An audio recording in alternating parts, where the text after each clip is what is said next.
Magandang araw, Pilipinas. Ngayon ay Miyerkules, August 26, 2026. Ako si JOANA Luna at ito ang D8TV News Alert. Una sa headlines, 158 billion pesos na pondo ng DPWH para sa mga proyekto ngayong taon ni Red Flag ng COA. Pero DPWH nagain pa rin ang panukalang 600 billion pesos na budget sa kabila ng mga kontrobersiya sa flood control projects. Ilang kontrobersiya at ruling nilinaw ng impeachment court bago magpatuloy ang cross-examination kay Lemuel Ortonio ng OVP. At country legend Dolly Parton pumanaw na sa edad na 80. Buong US music at entertainment industry nagluluksa. Sa detalye ng mga balita, sinuspende at nakatanggap ng notice of disallowances ang 158 billion pesos na pondo ng DPWH na nakalaan sana para sa mga proyekto ngayong taon. Iyan ang ibinunyag ng Commission on Audit sa pagharap ng ahensya sa budget briefing sa Kamara. Ang buong detalye tinutukan ni Judea Bernardo. JOANA, tama, umabot ng araw sa 158 billion pesos ang halaga ng mga proyekto ng Department of Public Works and Highways na nakitaan ng red flag ng Commission on Audit. Kaya ito nag-issue ng notices of suspension at disallowances ngayong taon. Sa budget briefing ng COA sa Committee on Appropriations, nanawagan si COA Chairperson Gamaliel Cordoba audit teams. Ayon kay Cordoba, aabot daw kasi sa 2.5 billion pesos ang kailangang pondo para makabuo ng 146 pre-audit teams, kabilang ang mga technical at administrative personnel. Just for this year, Your Honors, sa DPWH lang po, ang na-issue po na notice of suspension na na-issue ng ating mga auditors sa DPWH is already 107.771 billion. At ang notice of disallowance na na-issue po is 51.27 billion. Of course, iba-iba na po ang stages ito ngayon dahil may appeal, etc. But the total amount that was issued for DPWH only for this year is already 158 billion pesos. Can you imagine po ang magagawa natin kung madadagdagan po ng 148 pre-audit teams. Ayon sa COA, 107.771 billion pesos ang halaga ng mga notice of suspension na inilabas para sa DPWH, habang 51.27 billion pesos naman ang nasa notice of disallowance. Bagamat nasa iba't ibang yugto na ang mga kaso, kabilang ang mga nakapailalim sa apela, iginiit ni Cordoba na malaki ang maitutulong ng dagdag na pre-audit teams sa pagpapalakas ng pag-audit sa mga transaksyon ng gobyerno. Tungkol naman po dun sa pag-hire, I think natugunan naman po kami ng DBM dahil humingi po kami ng tulong. Sabi po namin, dati po kasi kulang sa Region 3 at saka po sa BARM ang number of personnel kasi po ay nabawasan po yun. So nandito po si ASCOM Lorna Kabutsan para po explain po yung grinant po ng DBM sa amin na number of personnel. Salamat. Good afternoon po. As early as 2020, when our OSSP po, yung plantilla possessions was approved, upon review po, meron po kami nabawasan kami ng around 716 possessions. That's why we filed our MR with the DBM, and luckily po, this was favorably acted upon by the DBM last July po. Samantala, sinuportahan ni Akbayan Party List Representative Percy Sendanya ang hiling ng COA para sa karagdagang pondo. Ayon kay Sendanya, mahalaga ang pre-audit teams bilang unang linya ng defense laban sa korupsyon. JOANA, iginiit din ng mambabatas na kung suportado daw ng gobyerno ang anti-corruption system, mainam na sasapat yung suporta at resources ng COA para magawa nito ang kanilang mandato. Mula rito sa Kamara, ako po si Judea Bernardo, D8TV News. Maraming salamat sa iyo, Judea Bernardo.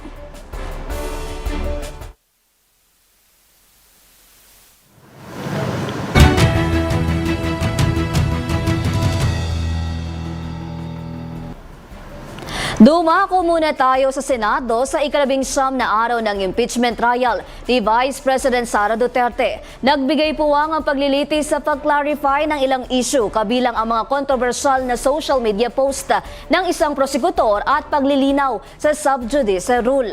Nasa Senado si Gasi Sarip para sa balitang yan. Yes, JOANA, sumailalim na ngayong araw ang sa cross-examination ng depensa ang ika-6 na testigo ng prosekusyon na si OVP Assistant Chief of Staff Lemuel Ortonio matapos ang direct examination kahapon.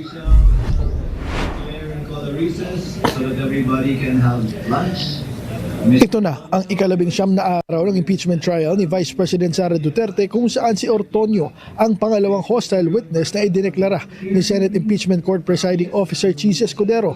Sa simula ng paglilitis ngayong umaga, nagpaliwanag si private prosecutor sa kanyang naging controversial na post sa social media noong August 12 hinggil sa hindi pagpapahintulot sa misleading questions. Anya, bukod sa pagiging abogado ay isa siyang guro, kung kaya naman ang kanyang post ay para sa kanyang mga estudyante.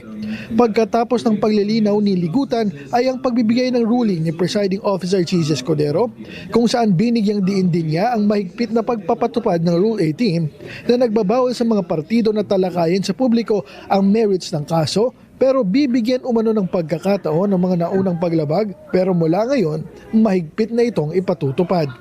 Hinimok naman ni Escudero ang mga partido na magtalaga ng spokesperson na hindi kabilang sa prosecution o defense panel dahil anya ang trial by publicity ay maaaring makasira sa integridad at dignidad ng impeachment court. Wala pong problema kung hindi naman siya kasama sa panel. Walang problema kung hindi siya kasama sa counsel for the panel of prosecutors. The spokespersons are free to say whatever they want to say, but not, and there are limitations insofar as the panel of prosecutors and the counsel for the panel of prosecutors is concerned.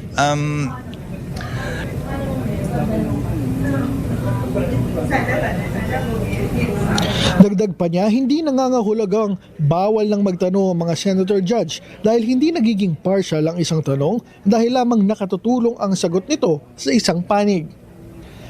Pinaalalahanan naman ng presiding officer ang mga senator judge kaugnay ng impartial justice at ang pagiging politically neutral alinsunod sa konstitusyon. Mula rito sa Senado, ako si Gasi Sarip para sa D8TV News. Maraming salamat sa iyo, Gasi Sarip. At hinihintay nga ng publiko ang pagharap sa House Budget Deliberations ng isa sa mga naging kontrobersyal na ahensya ng gobyerno. Simula nang mabuksan ang investigasyon sa mga maanomalyang flood control projects. Balikan natin si Judea Bernardo na nakatutok pa rin sa budget hearings ng House Committee on Appropriations. Judea.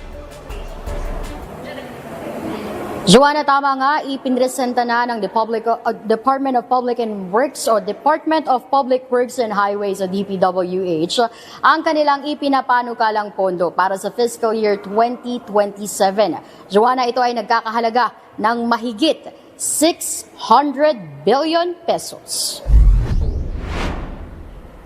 Pasado alas 9:30 ng umaga, binuksan ng Committee on Appropriations o COA ang budget deliberation para sa pondong hinihiling ng DPWH sa 2027. Dumalo rito si DPWH Secretary Vince Dizon kasama ang ilan pang opisyal ng ahensya para ipaliwanag kung saan mapupunta ang kabuang 643.95 billion pesos proposed budget. Unang ipinaliwanag ni Dizon ang bilang ng infrastructure projects ng DPWH sa susunod na taon na ayon sa kanya, malaki ang ibinaba. Simula raw kasi ng 2023, may 22,836 projects hanggang 2025 na may 25,301 projects at ngayong taon na may 17,861 projects ay ibinaba na ito sa 11,395 infrastructure projects. Binigyang diin ng DPWH Chief na binawasan nila ang bilang ng infrastructure projects na dumudoble o di kaya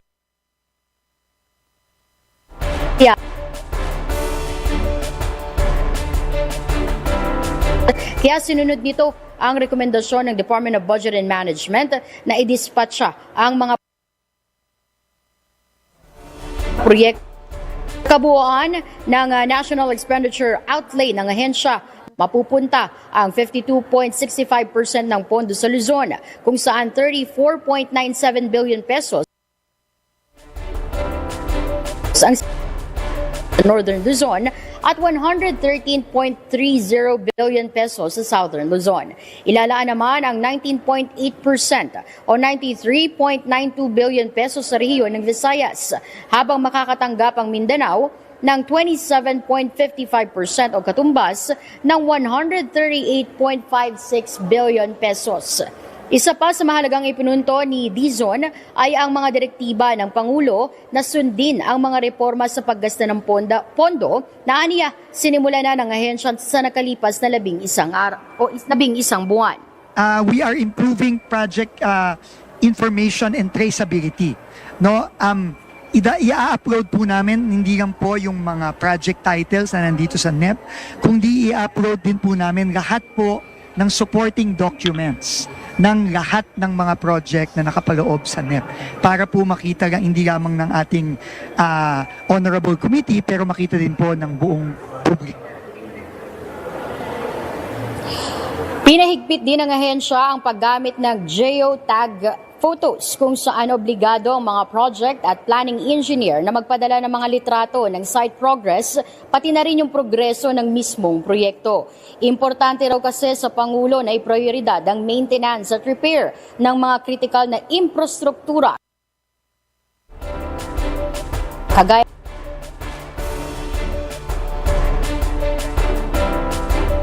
deliberations ng DPWH sa Kamara hanggang ngayong tanghali, sinabi kanina ni Secretary yung termino na flood control dahil ito daw ay hindi naaayon o hindi naakma base nga sa kanilang mga pagkonsulta dito sa Maraming salamat sa iyo, Judea Bernardo.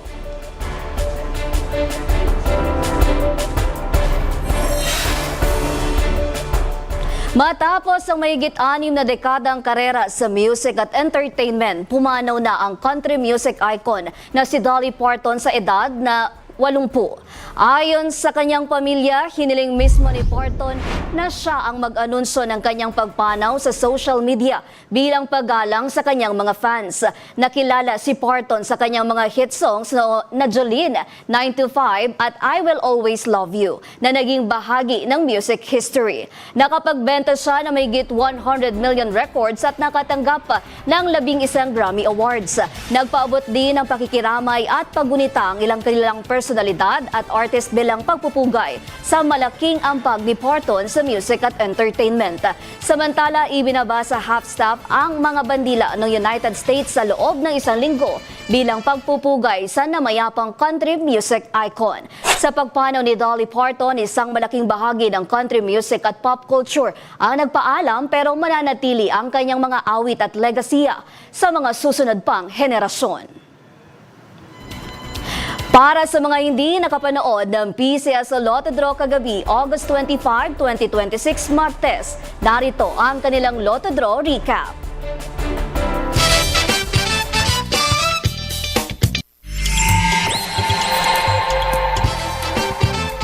Good evening, Lotto players! For those who missed our draws today, August 25, 2026, I'll be doing a recap of the winning numbers.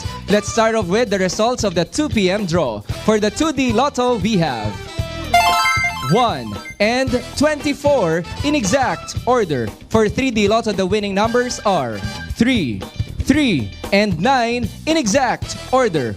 And the results of the 5 p.m. draw for the 2D Lotto, the winning combination is 31 and 13 in exact order. For 3D Lotto, we have 7, 2, and 6 in exact order. And finally, the results of the 9 p.m. draw for the 2D Lotto, the winning numbers are 9 and 31 in exact order. For 3D Lotto, we have 1, 9, and 4 in exact order. For 6D Lotto, the winning combination is 2, 2, 1, 8, 9, and 0 in exact order. For Lotto 642, we have 7, 13, 24, 17, 1, and 16 in any order for the jackpot prize of 13,534,656 pesos and 82 centavos, net of the agent's prize commission. For Super Lotto 649, we have 17,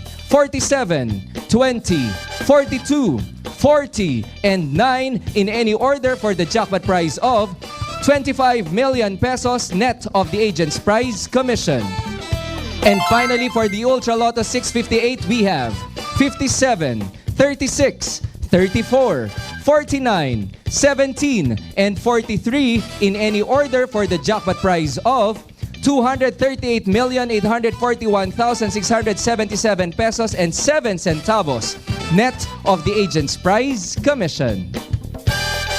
Do we have jackpot winners tonight? According to the PCSO Data Center, for the Lotto 642, we have no winner. For Super Lotto 649, we have no winner. And for the Ultra Lotto 658, we also have no winner. That's all for tonight. I am Jerome Sang for the PCSO Lottery Draw Recap. Thank you and good evening.